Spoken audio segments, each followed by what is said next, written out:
Hello viewers, আশা করি ভালো আছো। প্রতিবারে না আপনার সামনে নতুন আরেকটি ভিডিও নিয়ে চলে আসলাম। আজ আলোচনা করবো আপনার এইচএসসি 2024 যারা আছেন, যে আপনাদের কিন্তু সাবজেক্ট ম্যাপিং করে রেজাল্টটা তৈরি করা হবে। যে এখন যে আপনাদের যে অনেকেরই কিন্তু এই ধরনের প্রশ্ন যে কোন বোর্ডের ফার্স্ট ইয়ার কত হবে, এবং আপনাদের এইচএসসি 2024-এর যে রেজাল্টটা, এই রেজাল্টটা নিয়ে কিন্তু অনেকেই কিন্তু আসবে এবং অনেকে কিন্তু কান্না করবে। ঠিক আছে, যে এক বোর্ডে কিন্তু রেজাল্ট ভালো হবে এবং অনেক বোর্ডে কিন্তু রেজাল্টটা খারাপ হবে। কেন আজকে খারাপ হবে এবং কেন ভালো হবে আজকে, যদি এটি জানতে চান তাহলে অবশ্যই ভিডিওটি সম্পূর্ণ দেখতে হবে। ঠিক আছে, তার আগে বলে আপনি যদি এই চ্যানেল নতুন হয়ে থাকেন তাহলে আপনার সাথে রিকোয়েস্ট থাকবে যে এই ধরনের নিত্য নতুন ওয়ার্ল্ড এডুকেশন আপডেট সবার আগে পাওয়ার জন্য অবশ্যই চ্যানেলটি সাবস্ক্রাইব করে পাশে থাকবেন, কারণ আপনার লাইক এবং সাবস্ক্রাইব কারণে কিন্তু আমাদের নতুন আরেকটা ভিডিও তৈরি করার অনুপ্রেরণা সৃষ্টি করে। ঠিক আছে, প্রথমত বলি যে কাদের ভালো হবে রেজাল্টটা, ঠিক আছে, এবং কাদের খারাপ হবে।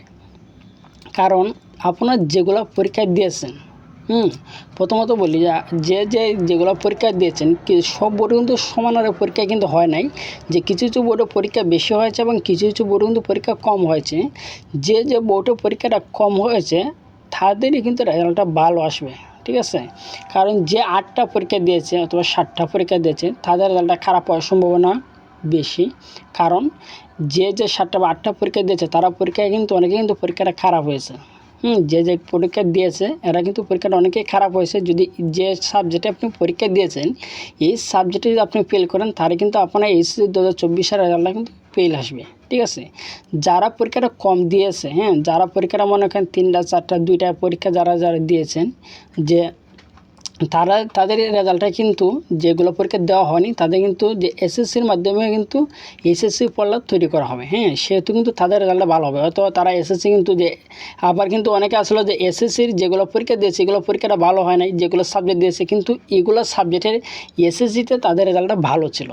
ঠিক আছে, যে এই ধরনের কিন্তু একটা হবে যে অনেকে কিন্তু আসবে, অনেকে আবার কান্না করবে। যে যারা মনে করেন পরীক্ষা কম দিয়েছে তারা কিন্তু এসএসসির মাধ্যমে যদি তারা ভালো একটা রেজাল্ট থাকে তাহলে কিন্তু এইচএসসি 2024-এর রেজাল্টটা কিন্তু ভালো হবে। কারণ তারা সর্বশেষ প্রকাশিত করেছিল যে চলিত বছর এইচএসসি সমমানের যে বিষয়গুলো পরীক্ষা হয়নি সেগুলো ফল এসএসসি সমমান পরীক্ষার ফলাফল অনুযায়ী দেওয়া হবে। আর যেগুলো বিষয় পরীক্ষা হয়েছে সেগুলো কিন্তু পূর্ণ মান অনুযায়ী কিন্তু ফল তৈরি করা হবে। ঠিক আছে, এখন সব বোর্ডে কিন্তু সমান পরীক্ষাটা হয় নাই। ঠিক আছে, যে বোর্ডে বেশি পরীক্ষা হয়েছে তাদের যদি যেগুলো পরীক্ষা দিয়েছে এগুলো পরীক্ষা যদি ভালো হয় তাহলে কিন্তু তত ভালো, তাদের রেজাল্টটা ভালো। আর এগুলো পরীক্ষা যদি তাদের খারাপ হয় তাহলে তাদের রেজাল্ট কম আসবে। ঠিক আছে, আর যেগুলো পরীক্ষা দিয়েছে এগুলো পরীক্ষা কিন্তু ফেল আসে তার কিন্তু ফেল আসবে। ঠিক আছে, এবার যদি আমরা আলোচনা করি সর্বশেষ 2023-এর কিন্তু যে এসএসসি যে বোর্ডের কিন্তু সর্বোচ্চ রেজাল্ট তারা এসেছিল যে কুমিল্লা বোর্ডে কিন্তু কুমিল্লা বোর্ডে কিন্তু পাস ইয়ার ছিল কিন্তু 90.7% কিন্তু ছিল 2023-এর যে রেজাল্টটা এসেছিল। যে এরপরে কিন্তু যশোর বোর্ডে আসলে 83.95, রাজশাহীতে হয়েছে 81.60%। ঠিক আছে, এবং ময়মনসিংহ আছে 80 পয়েন্ট, বরিশাল আছে 86 পয়েন্ট, চট্টগ্রামে 78 পয়েন্ট, ঢাকা বোর্ডে 87 পয়েন্ট, সিলেট বোর্ডে 81 পয়েন্ট। ঠিক আছে, এটা হচ্ছে 2023-এর রেজাল্ট। এবার 2024-এর যে রেজাল্টের যে 8টা মনে করেন আমি যে বলি, যেহেতু আমরা এই ধরনের ভিডিও সবসময় ক্রিয়েট করি যে শিক্ষাগত যেগুলো ভিডিও আছে মানে শিক্ষামূলক অল এডুকেশন আপডেট কিন্তু আমরা ভিডিও কিন্তু ক্রিয়েট করি। ঠিক আছে, সেহেতু আমরা তাকে আন্দাজ করা যায় যে আপনাদের কোন বোর্ডের রেজাল্টটা আসলে ভালো হবে। যদি এই কথা বলি তাহলে হবে যে বোর্ডে পরীক্ষাটা কম হয়েছে, যে বোর্ডে পরীক্ষাটা কম হয়েছে সে বোর্ডে কিন্তু ফেলের সংখ্যাটা কম থাকবে। ঠিক আছে, কারণ তার যে বোর্ডে 2টা পরীক্ষা হয়েছে, মনে করেন 2টা 3টা পরীক্ষা হয়েছে, অনেকের কিন্তু অনেক কারণে পরীক্ষা অনেক কিন্তু বন্যার কারণে কিন্তু অনেক বোর্ডে পরীক্ষাটা পেছানো হয়েছে। যে সিলেট বোর্ডে তো প্রথম 4টা পরীক্ষা কিন্তু পেছানো হয়েছে বন্যার কারণে। এরপরে অনেক বোর্ডেও কিন্তু যে মধ্যে কিন্তু পরীক্ষা 1-2টা পেছানো হয়েছে যে বন্যার কারণে।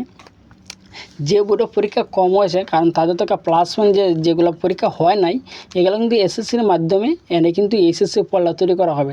সেহেতু কিন্তু তাদের কিন্তু অনেক লাভ হবে যে এসএসসির মধ্যে যদি ভালো রেজাল্ট থাকে তার কিন্তু তার এসএসসির মধ্যে কিন্তু তার ভালো একটা রেজাল্ট তারা পাবে। ঠিক আছে, আর যেগুলো পরীক্ষা দেন যে 7টা কেউ 8টা যে পরীক্ষা দিয়েছেন এগুলো পরীক্ষার মধ্যে যদি আপনারা ফেল করেন তারা কিন্তু আপনারা রেজাল্টটা কিন্তু ফেল আসবে।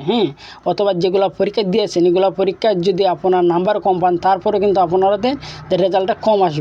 আর যারা দেয় নাই তারা তো সম্পূর্ণ এসএসসির থেকে কিন্তু এনে কিন্তু তাদের রেজাল্টটা তৈরি করা হবে। ঠিক আছে, আশা করি বুঝতে পারছেন। তারপর না বুঝে থাকেন অবশ্যই কমেন্ট করে জানাবেন। আর যদি ভিডিওটি ভালো লাগে থাকে অবশ্যই লাইক দেবেন। আর আপনি যদি এই চ্যানেল নতুন হয়ে থাকেন তারা আপনার কাছে রিকোয়েস্ট থাকবে যে এই ধরনের নিত্য নতুন অল এডুকেশনাল আপডেট সবার আগে পাওয়ার জন্য অবশ্যই চ্যানেলটি সাবস্ক্রাইব করে পাশে থাকবেন। ধন্যবাদ, দেখা হবে অন্য কোনো ভিডিওতে।